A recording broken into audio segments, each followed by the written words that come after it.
ଆମେ ଆଲୋଚନା କରିବା ମାତୃ ରଚନାବଳୀ ଭାଗ 10 ଜ୍ଞାନ 170। ପ୍ରଭୁ ଲେଖୁଛନ୍ତି, ମହମ୍ମଦଙ୍କର ଆଗମନର ଏକ ପ୍ରୟୋଜନ ରହିଥିଲା। ତା ନ ହୋଇଥିଲେ ଆମେ କେବଳ ଭାବନାରେ ରହିଯାଇଥାନ୍ତୁ। ଆତ୍ମ ଶୁଦ୍ଧିକରଣ ଦିଗରେ ଆମର ପ୍ରଚେଷ୍ଟା ଗୁଡ଼ିକୁ ଅତିରଞ୍ଜିତ କରି, ଯଥା ଏହି ପୃଥିବୀ ଯେ କେବଳ ସନ୍ନ୍ୟାସୀ ମାନଙ୍କ ଲାଗି ଉଦ୍ଦିଷ୍ଟ ଓ ମରୁଭୂମିର ଏକ ଦ୍ୱାର ମଣ୍ଡପ ରୂପେ ହିଁ ଯେ ନଗର ଗୁଡ଼ିକର ନିର୍ମାଣ କରାଯାଇଛି, ସେହି ପର୍ଯ୍ୟନ୍ତ ଆସି ଅଟକି ଯାଇଥାନ୍ତୁ। ଜ୍ଞାନ 171। ସମଗ୍ର କଥାଟିକୁ କହିଲେ ପ୍ରେମ ଓ ଶକ୍ତି ଉଭୟ ହିଁ ଶେଷକୁ ଏହି ପୃଥିବୀର ରକ୍ଷା କରିପାରିବେ। ମାତ୍ର କେବଳ ପ୍ରେମ ଅଥବା କେବଳ ଶକ୍ତି କେବେ ହେଲେ ତାହା କରିପାରିବେ ନାହିଁ। କାରଣରୁ ହିଁ ଯୀଶୁ ଖ୍ରୀଷ୍ଟଙ୍କୁ ଏକ ଦ୍ୱିତୀୟ ଆଗମନର ଅପେକ୍ଷା ରଖିବାକୁ ପଡ଼ିଥିଲା ଏବଂ ମହମ୍ମଦଙ୍କ ଦ୍ୱାରା ପ୍ରଚାରିତ ଧର୍ମ ଯେଉଁଠାରେ ତାହା ଆଦୌ କୌଣସି ପ୍ରକାରେ ରୁଦ୍ଧ ଏବଂ ଗତିହୀନ ହୋଇ ରହିଯାଇ ନାହିଁ, ଇମାମ ମାନଙ୍କର ମାଧ୍ୟମରେ ଜଣେ ମାହାଦି ଲାଗି ମଧ୍ୟ ଅପେକ୍ଷା କରି ରହିଛି। ଜ୍ଞାନ 168 ଜ୍ଞାନ 169 କାଲି ଆମେ ପଢିଥିଲେ, ଯୀଶୁଖ୍ରୀଷ୍ଟଙ୍କ କଥା କହୁଥିଲେ ଏବଂ ସେଠି ପ୍ରଭୁ କହିଲେ ଯେ ଯୀଶୁଖ୍ରୀଷ୍ଟକୁ ଯୋଉ କ୍ରସ୍ ଚିହ୍ନ ବର୍ତ୍ତମାନ ସୁଦ୍ଧା ବି ଯେହେତୁ ଆମେ ଅଜ୍ଞାନତା ଭିତରେ ରହିଛୁ, ତେଣୁ କ୍ରସ୍ ଚିହ୍ନ କହିଲେ ଆମେ ଦୁଃଖ ଭୋଗ ର ସିମ୍ବଲ ଭାବରେ ଯେମିତି ଆମ ପାଖରେ ଆସୁଛି ଏବଂ ଆମକୁ ଯେ ଶୁଦ୍ଧିକରଣ କରିବାର ଅଛି ବା ଶୁଦ୍ଧି ହବାର ଆମ ଭିତରେ ପରଫେକ୍ସନ ଆହୁରି ହବାର ଅଛି, ପ୍ୟୁରିଫିକେସନ ହବାର ଅଛି, ସେଇ ଅର୍ଥରେ ଆମେ ତାକୁ ସିମ୍ବଲିକ ଭାବରେ ଗ୍ରହଣ କରୁଛୁ। କିନ୍ତୁ ପ୍ରକୃତରେ କ୍ରସ୍ ହେଉଛି ଏକ ସଂଯୁକ୍ତତାର ଲକ୍ଷଣ, ଯୋଉଥିରେ କି ଆତ୍ମା ଏବଂ ପ୍ରକୃତିର ସଂଯୋଗ ହେବ ଏବଂ ତାହା ଏକ ଶାଶ୍ୱତ ସଂଯୋଗ, ତାର ପ୍ରତୀକ ବୋଲି ପ୍ରଭୁ କହୁଥିଲେ। ଏବଂ ତାପରେ କହିଲେ ଯେ ଯୀଶୁଖ୍ରୀଷ୍ଟ ଯୋଉ ପୃଥିବୀକୁ ଆସିଥିଲେ, ସିଏ ଯେତେବେଳେ ପ୍ରତ୍ୟାଖ୍ୟାତ ହେଲେ ସମସ୍ତଙ୍କ ସେଇ ଯୋଉ ଅଜ୍ଞାନତା ଅନ୍ଧକାର ଯୁକ୍ତ ବ୍ୟକ୍ତି ମାନଙ୍କ ଦ୍ୱାରା, ତେଣୁ ସେ ପୁଣି ସେଠି ଲେଖିଲେ ତାଙ୍କୁ ଆଉ ଥରେ ଆସିବାକୁ ପଡ଼ିବ ଏବଂ ପରମେଶ୍ୱରଙ୍କର ତରବାରୀ ବହନ କରି ଆସିବାକୁ ହେବ। ଏବଂ ସେ ଏକଥା ସିଏ ବି ଜାଣିଥିଲେ, କାରଣ ସେଠି ପରମେଶ୍ୱରଙ୍କ ତରବାରୀ ଯୋଉଟା କୁହାଉଛି ଯେ କେବଳ ପ୍ରେମର ଦ୍ୱାରା ନୁହେଁ, ପ୍ରେମ ସହିତ ଶକ୍ତି ଯେ ଆବଶ୍ୟକ ଏଇଟା ଦରକାର ବୋଲି ସେ ଅନୁଭବ କରିଛନ୍ତି ଏବଂ ଯାଇଛନ୍ତି ଏବଂ ଶକ୍ତିମତା ସହିତ ଯେପରି ଆଉ ଏକ ରୂପ ଗ୍ରହଣ କରିବେ ସେଇଭଳି ଭାବରେ କୁହାହଉଛି। ଜ୍ଞାନ 170 171 ଏଇଟା ତାରି କଣ୍ଟିନ୍ୟୁଅସ ଥିଲା। ଏଥିରେ ପ୍ରଭୁ ମହମ୍ମଦଙ୍କ କଥା କହୁଛନ୍ତି ଯେ ଇସଲାମ ଧର୍ମର ପ୍ରଚାରକ ବା ତାଙ୍କ ହିସାବରେ ତାଙ୍କର ସିଏ ହଉଛନ୍ତି ଶ୍ରେଷ୍ଠ, ଯିଏକି ତାଙ୍କ ପାଖକୁ ଆଣିଛନ୍ତି। କିନ୍ତୁ ସେଠି ବି ବର୍ଣ୍ଣନା କରି କହୁଛନ୍ତି ପ୍ରଭୁ ଯେ ପ୍ରେମ ଓ ଶକ୍ତି ଉଭୟ ଦରକାର ଏବଂ କେବଳ ପ୍ରେମ ଯୀଶୁଖ୍ରୀଷ୍ଟଙ୍କ ପାଖରେ ଆସିଥିଲା, ତେଣୁ ତାଙ୍କୁ ଦ୍ୱିତୀୟ ଆଗମନ ଅପେକ୍ଷା ରଖିବାକୁ ପଡିଲା ଏବଂ ମହମ୍ମଦଙ୍କର ସେ କେବଳ ଶକ୍ତିକୁ ଆଣୁଛନ୍ତି, ତେଣୁ ସେଠି ମଧ୍ୟ କାର୍ଯ୍ୟ। କିନ୍ତୁ ସେଇ ସମୟରେ ଯୋଉ କିଛି ବ୍ୟକ୍ତି ଯୋଉ ସ୍ତରରେ ରହିଛନ୍ତି ତାଙ୍କ ପାଇଁ ତାଙ୍କର ଆବଶ୍ୟକତା ରହିଛି, କିନ୍ତୁ ଯୋଉ ପରମେଶ୍ୱରଙ୍କର ବା ସଚ୍ଚିଦାନନ୍ଦ ପରମ ପ୍ରଭୁଙ୍କର ଯୋଉ ରହିଛି ବିବର୍ତ୍ତନର ଅଗ୍ରଗତି, ସେଥିରେ ଉଭୟ ହିଁ ଦରକାର ବୋଲି ପ୍ରଭୁ ଏଠି ବର୍ଣ୍ଣନା କରୁଛନ୍ତି। ମା କଣ କହୁଛନ୍ତି, ବ୍ରିଫିଂରେ ମା କହୁଛନ୍ତି ଯୀଶୁଖ୍ରୀଷ୍ଟ ଯେଉଁ ପ୍ରେମର ପ୍ରଚାର କରିଥିଲେ, କେବଳ ତାହା ଏକାକୀ ମନୁଷ୍ୟର ରୂପାନ୍ତର ଘଟାଇବାରେ ବିଫଳ ହେଲା। ମହମ୍ମଦ ଯେଉଁ ଶକ୍ତିର ପ୍ରଚାର କରିଥିଲେ, କେବଳ ସେଇଠି ମଧ୍ୟ ଏକାକୀ ଆଦୌ ଉକ୍ତ ରୂପାନ୍ତରକୁ ସମ୍ଭବ କରିନଥିଲା। ତେଣୁ ବର୍ତ୍ତମାନ ଯେଉଁ ଚେତନା ମନୁଷ୍ୟ ଜାତୀୟ ରୂପାନ୍ତର ଲାଗି କାର୍ଯ୍ୟ କରୁଛି, ତାହା ଶକ୍ତି ଓ ପ୍ରେମ ଉଭୟକୁ ସଂଯୁକ୍ତ କରି ରଖିଛି ଏବଂ ସେହି ରୂପାନ୍ତରର ଉପଲବ୍ଧି ଯେଉଁ ପରମ ଅଦ୍ୱିତୀୟ ସତ୍ତାଙ୍କ ଦ୍ୱାରା ସମ୍ଭବ ହେବ, ସେ ଆପଣା ସହିତ ଦିବ୍ୟ ପରମ ପ୍ରେମର ଶକ୍ତିକୁ ବହନ କରି ହିଁ ଏଇ ପୃଥିବୀକୁ ଆସିବେ। ଜ୍ଞାନ 172ରେ କହୁଛନ୍ତି ନିୟମ ଦ୍ୱାରା କଦାପି ପୃଥିବୀର ରକ୍ଷା ହେବ ନାହିଁ। ତେଣୁ ମୋଜେସଙ୍କ ଦ୍ୱାରା ଘୋଷିତ ଅଧ୍ୟାଦେଶ ଗୁଡ଼ିକ ମନୁଷ୍ୟ ଜାତି ଲାଗି ଆଜି ମୃତ ତଥା ବ୍ରାହ୍ମଣ ମାନଙ୍କର ଶାସ୍ତ୍ର ମଧ୍ୟ ବିକୃତ ହୋଇ ପଡିଛି ଓ ମରି ମରି ଯାଉଛି। ସ୍ୱାଧୀନତା ପ୍ରାପ୍ତ ବିଧାନ ହିଁ ମୁକ୍ତି। ସ୍ୱାଧୀନତା ପ୍ରାପ୍ତ ବିଧାନ ହିଁ ମୁକ୍ତି। ପଣ୍ଡିତ ଦ୍ୱାରା ନୁହେଁ, ଯୋଗୀ ଦ୍ୱାରା। ମଠରେ ବାସ କରିବାକୁ ନିର୍ଦ୍ଦେଶ ଦେଉଥିବା ବିଚାର ଅଥବା ବିଧାନଟି ଦ୍ୱାରା ନୁହେଁ, ମାତ୍ର ଅନ୍ତରର କ୍ଷେତ୍ରରେ ହିଁ ସକଳ ବାସନା, ଅଜ୍ଞାନ ଏବଂ ଅହଙ୍କାରିତାର ବର୍ଜନ ଦ୍ୱାରା ହିଁ ତାହା ସମ୍ଭବ ହେବ।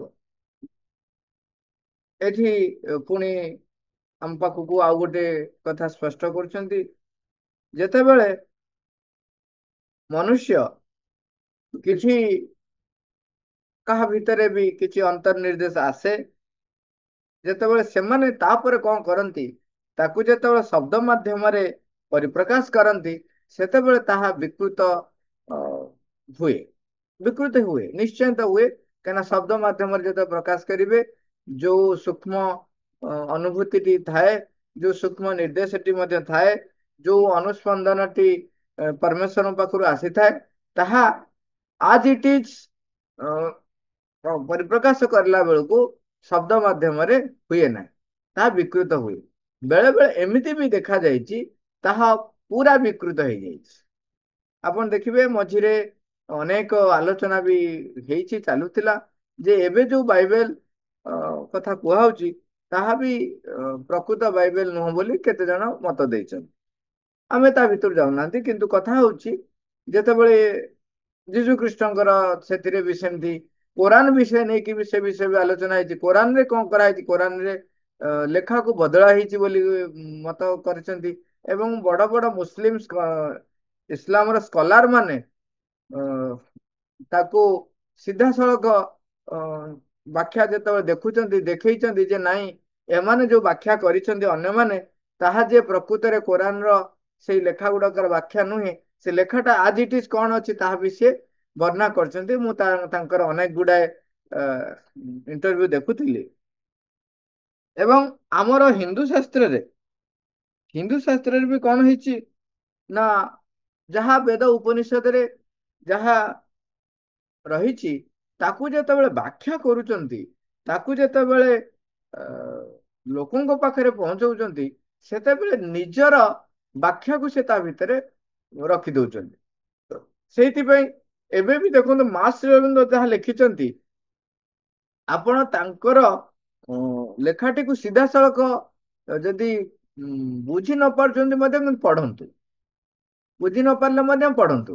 କଣ ହଉଛି, ଯେତେବେଳେ ବି ଆମେ ବ୍ୟାଖ୍ୟା କରୁଛୁ, ଯିଏ ବି ବ୍ୟାଖ୍ୟା କରୁଛନ୍ତି, ବେଳେ ବେଳେ ଏକ୍ସଟେମ୍ପୋ ହେଇକିରି କେତେକ ବ୍ୟକ୍ତି କଣ କରନ୍ତି, କେତେ ଜଣଙ୍କର ବି ମୁଁ ଶୁଣିଥିଲି ଯେ ସେମାନେ ମା କହିଛନ୍ତି ବୋଲି କହିକିରି ନିଜ କଥାକୁ କହୁଛନ୍ତି। ସେଥିପାଇଁ ବେଟର ହଉଛି ନିରାକରେ ସବୁବେଳେ ସେଥିପାଇଁ କୁହନ୍ତି ତମେ ଲେଖା ଧରିକି କୁହ, ଦରକାର ନାହିଁ କିଛି ଏକ୍ସଟେମ୍ପୋ କହିବା। ମାନେ କିଛି କିଛି ଲେଖା ରଖିବେନି। ମୁଁ ଏମିତି ବି କହିଦଉଛି, ବହୁତ କଥା ମନେ ରଖିଛି। ମାମୁଁ ସେଇ ସ୍ତରରେ ଥିଲେ, ସିଏ ଏକ୍ସଟେମ୍ପୋ ନୁହଁ, ସେ ଯେତେବେଳେ କହିବେ ସେ ଡାଇରେକ୍ଟ କଥା ହିଁ କୁହନ୍ତି। ତାଙ୍କୁ ଯଦି ପଚାରିବେ ସେ କହିବେ ଏଇ ପେଜରେ, ବହିରେ ଏଇ ପେଜରେ ଏଇ ଜାଗାରେ ରହିଛି, ସେ କହିଦେଇ ପାରନ୍ତି। ଇଭିନ୍ ବି ଅନେକ ସମୟରେ ଯଦି ପାଖରେ ଲ୍ୟାପଟପ୍ ନଥାଏ, ନିରାକରେ ହେଇ ମାମୁଁଙ୍କୁ ପଚାରନ୍ତି ଏବଂ ଲ୍ୟାପଟପରେ ଦେଖିଥିଲେ ମଧ୍ୟ ସେ ବେଳେ ବେଳେ ମାମୁଁଙ୍କ ପାଖରୁ ରେଫରେନ୍ସ ନିଅନ୍ତି। ମାମୁଁ ଆଉ ଏଇ ବିଷୟରେ ମୁଁ ଖୋଜୁଥିଲି, ଏଇଟା କୋଉଠି ଟିକେ ମିଳିବ। ସେଠୁ ମାମୁଁ ଏତେ ବିନମ୍ର ତମେ ଟିକେ ମାଙ୍କ ଭଲ୍ୟୁମରେ ସେଇ ନମ୍ବରଟା ଟିକେ ଦେଖିଦଉନ, ଆଉ ଶ୍ରୀରଞ୍ଜନଙ୍କର ଏଇ ଭଲ୍ୟୁମରେ ଏଇ ପେଜ ଗୁଡା ଟିକେ ଦେଖିଦଉ, ସେଇଠି ସବୁ ରହିଥିବ। ମାନେ ଯେମିତି ସତରେ ମାନେ ରହିଥିବ ସେ ଜାଣି। ଏବଂ ନିରାକାରୀଙ୍କ ମୁଖରୁ ମୁଁ ନିଜେ ଶୁଣିଛି, ନିରାକାରୀ କହନ୍ତି, ପଚାରିବା ବି ମୁଁ ଦେଖିଛି। ନିରାକାରୀ କହନ୍ତି ମୁଁ ଯାଇକି ଦେଖେ ଏକ୍ଜାକ୍ଟଲି ସେଇ ପେଜରେ ପୁରା ଯାହା ମୁଁ ଚାହୁଁଥିଲି ସେୟା ରହିଛି। ମୁଁ କହିଲି ଆପଣ ସର୍ଚ୍ଚ କରି ପାଇନଥାନ୍ତେ? କହିଲେ ଦେଖ, ସର୍ଚ୍ଚ କଲାବେଳେ ଆମେ ୱାର୍ଡ ବାଇ ୱାର୍ଡ ସର୍ଚ୍ଚ କରୁଛୁ, କିନ୍ତୁ ମୁଁ ଯୋଉ ପ୍ରଶ୍ନଟି ପଚାରିଲି ତାର ଉତ୍ତରଟା, ଯୋଉ ଭାବାର୍ଥର ଉତ୍ତରଟା ରହିଛି, ୱାର୍ଡ ବାଇ ୱାର୍ଡ ସର୍ଚ୍ଚରେ ସେଟା ମିଳିନାହିଁ। କିନ୍ତୁ ଭାବାର୍ଥରେ ଯୋଉ ଉତ୍ତରଟା ପୁରା ଆପ୍ରୋପ୍ରିଏଟ ଉତ୍ତର, ମାମୁଁ ସିଧାସଳଖ ସେଇଟାକୁ କହୁଛନ୍ତି ଯେ ରେଫରେନ୍ସ ଦଉଛନ୍ତି ସେଇ ଗୋଟିକ। ତେଣୁ ସିଏ ହଉଛନ୍ତି ଅଲଗା ସ୍ତରର ବ୍ୟକ୍ତି। କିନ୍ତୁ ଅନେକ ବ୍ୟକ୍ତି ଅଛନ୍ତି ଯେ ଏକ୍ସଟେମ୍ପୋ ଯୋଉମାନେ ସବୁ କହୁଛନ୍ତି ସେମାନେ ଜମାରୁ ରେଫରେନ୍ସ ଠିକ କହୁନାହାନ୍ତି। ତେଣୁ ମୁଁ ନିରାକାରୀଙ୍କର ସେଇ ନିର୍ଦ୍ଦେଶ ଆମେ ସମସ୍ତେ ଗ୍ରହଣ କରିବା ଯେ ଯେତେବେଳେ ମା ଶ୍ରୀରନ୍ଧଙ୍କ କଥା ଆମେ କିଛି କହୁଛନ୍ତି ସେତେବେଳେ ସେତେବେଳେ ଆମେ ମା ଶ୍ରୀରନ୍ଧଙ୍କ ମେସେଜକୁ ଯଦି କୋଟ କରୁଛନ୍ତି ତେବେ ସିଧାସଳଖ ଲେଖା ରଖିଥିବା ଦେଖିକି କହିବେ। କିଛି ଦରକାର ନାହିଁ ଏକ୍ସଟେମ୍ପୋ କହିବା। ଆଉ ଏବେ ଆଉ ଗୋଟିଏ ବି ଆମେ ସତର୍କ ରହିବା। ଚାଟ୍ ଜିପିଟିରେ ଯେତେବେଳେ ଆପଣ ବ୍ୟବହାର କରୁଛନ୍ତି ବା ପରଫେକ୍ଟ ବ୍ୟବହାର କରୁଛନ୍ତି ସେତେବେଳେ ଆପଣ ସିଏ କହିବ ଯେ ମଦରାନ ଶ୍ରୀରବିନ୍ଦ ଏହା କହୁଛନ୍ତି ବୋଲି। ଇଭିନ୍ ମୁଁ ଦେଖୁଥିଲି କୋର୍ଟର ମାନେ ଉଦ୍ଧୃତ ଚିହ୍ନ ଭିତରେ ଲେଖିଛି, ରେଫରେନ୍ସ ବି ଦେଇଛି, କିନ୍ତୁ ସେଇଟା ଡାଇରେକ୍ଟ ମେସେଜ ନୁହଁ, ଡାଇରେକ୍ଟ ଲେଖା ନୁହଁ। ଡାଇରେକ୍ଟ ଲେଖା ବି କେତେଟା ଦେଖଉଛି। ମୁଁ ଆଜି ବି ଦେଖୁଥିଲି ସିଏ ମାନେ ରଖିଛି ଅବଜେକ୍ଟିଭ ସେମ ରଖିଛି, କିନ୍ତୁ ସେଇ ଯୋଉ ଲେଖାଟା ସେ ଲେଖା ଦେଖେଇଲା 12 ନମ୍ବର ଭଲ୍ୟୁମରେ କହିଲା ଲେଖିଛି ଯେ ମଦର୍ସ ଭଲ୍ୟୁମ 12 ନମ୍ବର ଅଛି ବୋଲି, କିନ୍ତୁ 12 ନମ୍ବରରେ ଆକୁରେଟ ସେଇ ଲେଖା ନାହିଁ। ଇଭିନ୍ ଏଜେଣ୍ଡାରେ ବି ଦେଖିଲି ଏଜେଣ୍ଡାରେ ବି ନାହିଁ। ତେଣୁ ଚାଟ୍ ଜିପିଟିରେ ବି ଯଦିଓ ସେ କୋର୍ଟ ଭିତରେ ଲେଖିକିରି ଦି ମଦର ବା ଶ୍ରୀରନ୍ଦ ବୋଲି ଲେଖିଲେ ମଧ୍ୟ ତାକୁ ଆପଣ ରେଫରେନ୍ସ ବହି ଦେଖିବେ। ଆଉ ମ୍ୟାକ୍ସିମମ୍ ଇଏ ଗୋଟେ ଅଭ୍ୟାସ ଏମିତି ଆସିଲାଣି ସେ ପିଡିଏଫ ଟିକେ ଦେଖିଦବା। ଆପଣ ବହି ପାଖରେ ରଖିବେ, ବହି ରେଫରେନ୍ସରେ ଦେଖିବେ।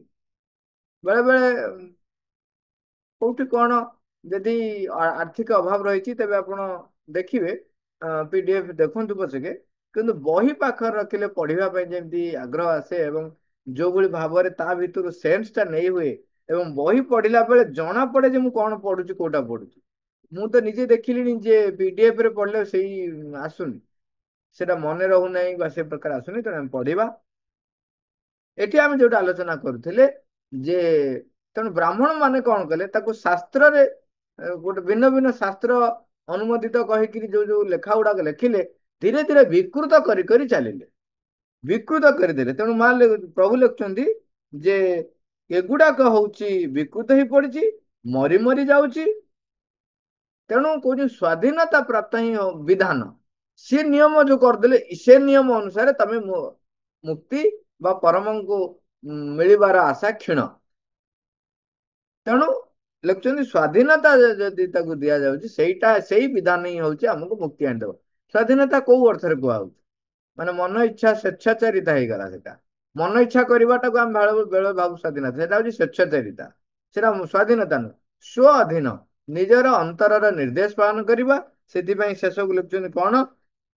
ଅନ୍ତରର କ୍ଷେତ୍ରରେ ହିଁ ସକଳ ବାସନା, ଅଜ୍ଞାନ ଏବଂ ଅହଙ୍କାରିତାର ବର୍ଜନ ଦ୍ୱାରା ହିଁ ତାହା ସମ୍ଭବ ହେବ।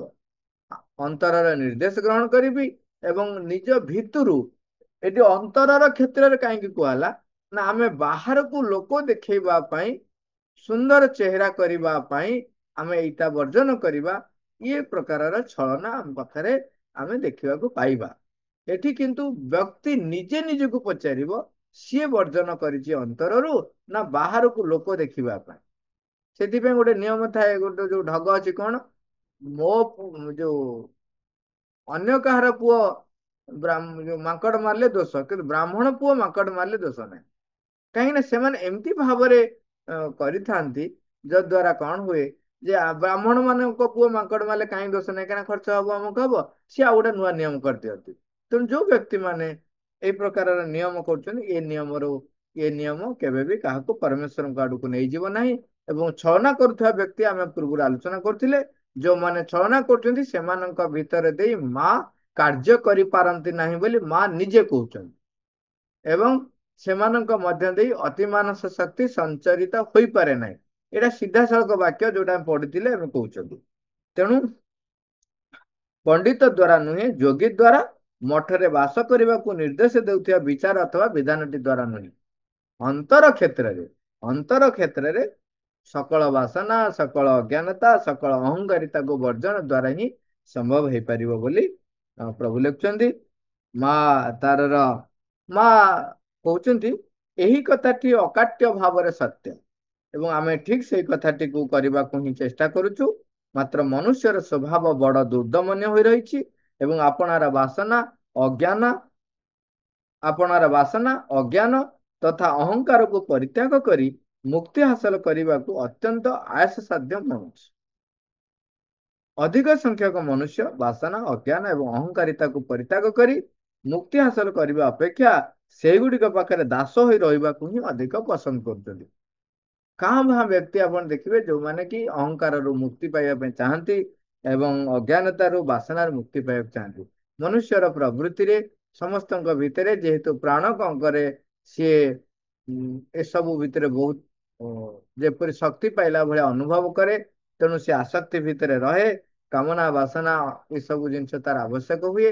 ତାକୁ ସମସ୍ତେ ଲୋକ ଭଲ କୁହନ୍ତୁ ଏବଂ ମନର ନିମ୍ନ ମନରେ ଗୋଟେ ଗୁଣ, ସିଏ ସମସ୍ତଙ୍କ ପାଖରେ ପୂଜ୍ୟ ହୋଇ ରହିବାକୁ ଚାହେଁ, ସମସ୍ତଙ୍କ ପାଖରେ ଭଲ ହେଇ ରହିବାକୁ ଚାହେଁ, ଶ୍ରେଷ୍ଠ ଭଳି ଜଣା ପଡିବାକୁ ଚାହେଁ। ତେଣୁ କଣ ହୁଏ, ଲୋକ ଛଳନା କରନ୍ତି ଏବଂ ସେଇ ସ୍ୱଭାବରୁ ମୁକ୍ତି ପାଇବା ପାଇଁ ସେ ତାର ଦାସତ୍ୱରେ ରହିବାକୁ ପସନ୍ଦ କରନ୍ତି, ମୁକ୍ତି ପାଇବାକୁ ପସନ୍ଦ କରନ୍ତି ନାହିଁ। ମା ସେଟା କହୁଛନ୍ତି ଯେ ଅଧିକାଂଶ ଲୋକ ବାସନା ଅଜ୍ଞାନ ଏବଂ ଅହଙ୍କାରିତାକୁ ପରିତ୍ୟାଗ କରିବା ପରିବର୍ତ୍ତେ ତାର ଦାସ ହୋଇ ରହିବାକୁ ଶ୍ରେୟ ମଣୁଛନ୍ତି। ତେଣୁ ସେମାନଙ୍କ ପାଖରେ ଅସମ୍ଭବ ହେଇ ରହୁଛି। ସେମାନଙ୍କ ଭିତରେ ତ ଅତିମାନ ଶକ୍ତି କେବେ ବି ସଞ୍ଚରିତ ହେଇପାରିବ ନାହିଁ। ମା ତ କାମ କରିପାରିବେ ନାହିଁ। ତେବେ ଆମକୁ ସେତିକି ସତର୍କ ରହିବାକୁ ପଡିବ ଯେ ମୁଁ କାମନା ବାସନାକୁ ଗୁରୁତ୍ୱ ଦଉଛି ନା ମାଙ୍କୁ ଗୁରୁତ୍ୱ ଦଉଛି, ମୁଁ ଅଜ୍ଞାନତାକୁ ଗୁରୁତ୍ୱ ଦଉଛି ନା ମାଙ୍କର ଜ୍ୟୋତି ଆଲୋକ ଜ୍ଞାନ ତାକୁ ଗୁରୁତ୍ୱ ଦଉଛି। ମାଙ୍କର ଜ୍ୟୋତି ଆଲୋକ ଜ୍ଞାନକୁ ଗୁରୁତ୍ୱ ଦେବା ଅର୍ଥ ହଉଛି ଯେକୌଣସି ଜାଗାରେ ଗ୍ରହଣଶୀଳ ହେଇ ରହିବା, ନିଜକୁ ମୁଁ ହିଁ ଠିକ ଏଇ ଧାରଣାରୁ ବାହାରିବା ଏବଂ ମୁଁ ଯାହା କହେ କେବେ ଭୁଲ କହେ ନାହିଁ, ମୁଁ ଯାହା କହେ ପୁରା ଠିକ, ଏଇ ପ୍ରକାରର ଅହଙ୍କାରିତାରୁ ନିଜକୁ ମୁକ୍ତ ରଖିବା। ଏ ସବୁ ଛୋଟ ଛୋଟ ଅଭ୍ୟାସ, ଯଦି ମୁଁ ତା ଦେହରେ ମାଡି ବସି ରହିଗଲି ତେବେ ତାର ଦାସ ହେଇକି ରହିବି। ଯେମିତି କହନ୍ତି ନା, ମୁଁ ନାହିଁ ତ କିଛି ନାହିଁ। ଏଇ ଯୋଉ ଆମର ଭାଇର ଡାଇଲଗ କଣ, ଆମ ଭାଇ ଜଣେ ଡାଇଲଗ ଟା ଦେଲେ, ଦେଖିଲୁ ଦେଖିଲୁ ଏ ମୁଁ ଲଗେଇଥିଲି ବୋଲି ଗଛଟାରେ କେତେ ସୁନ୍ଦର ଫୁଲ ଫୁଟିଛି। ତୁମେ ଲଗାଅ କିମ୍ବା ଯିଏ ବି ଲଗାଉ, ଗଛରେ ଫୁଲ ଫୁଟିବ ଯେତେବେଳେ ସୁନ୍ଦର ହିଁ ଦେଖାଯିବ, କାହିଁକିନା ସୌନ୍ଦର୍ଯ୍ୟ ହଉଛି ତାର ଗୁଣ। ଆପଣ ଲଗେଇଥିଲେ ବୋଲି ଗଛରେ ଭଲ ଫୁଲ ଫୁଟିଛି, ଏଇ ଯୋଉ ଆଟିଚ୍ୟୁଡ ଇଟସେଲ୍ଫ ହଉଛି ଏକ ଚରମ ଅହଙ୍କାରର ଲକ୍ଷଣ। ତାର ଦାସ ଆପଣ ହେଇଗଲେଣି ବୋଲି ଜଣା ପଡୁଛି। ଏଇ ପ୍ରକାରର ଆମେ ନିଜକୁ ଦେଖିବା, ଟିକନିକ କରି ଦେଖିବା, ମାନେ ମର୍ସିଲେସ୍ ସ୍କ୍ରୁଟିନାଇଜର ଭଳି ନିଜକୁ ସ୍କ୍ରୁଟିନି କରିବା। ତାହେଲେ ମୋ ଭିତରେ ପରମ ତାଙ୍କର କାର୍ଯ୍ୟ କରିପାରିବେ, ଅତିମାନ ଶକ୍ତି ମୋ ଭିତରେ ସଞ୍ଚରିତ ହବ, ମା ମୋ ଭିତରେ କାମ କରିପାରିବେ। ମା ମା। Thank you all over.